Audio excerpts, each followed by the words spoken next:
Matagumpay na nakinabang ang daan-daang mga Irigenyo sa isinagawang serbisyo karaban kahapon sa lungsod ng Irigas sa pagkikipagtulungan ng Provincial Government of Camarines Sur, Cafuerte Medical Services at ng lokal na gobyerno ng Iriga na pinamumunuan ni Mayor Wilfredo Rex Siba o si Oliva sa ilalim ng Arriba Administration, kung saan iba't ibang serbisyong pangkalusugan ang ibinigay sa mga individual na nangangailangan ng medical, dental, laboratory services at iba pa mga serbisyo na makakatulong sa mga Irigenyo.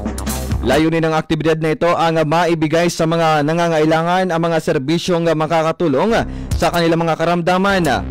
Kabilang dito ang libreng medical, dental konsultasyon, laboratory services tulad ng blood sugar test, ultrasound, x-ray, CBC at iba pa mga pangunahing mga laboratory exam, PhilHealth konsulta, libreng HIV test, prenatal check-up, cervical and breast cancer examination, mental health counseling at pagbibigay ng mga impormasyon tungkol sa kalusugan. Samantala, patuloy ang pag-ikot ng serbisyong karaban sa probinsya ng Camarines Sur upang makapaghatid at makapagbigay ng tulong sa mga mahihirap at mga nangangailangan ng medikal.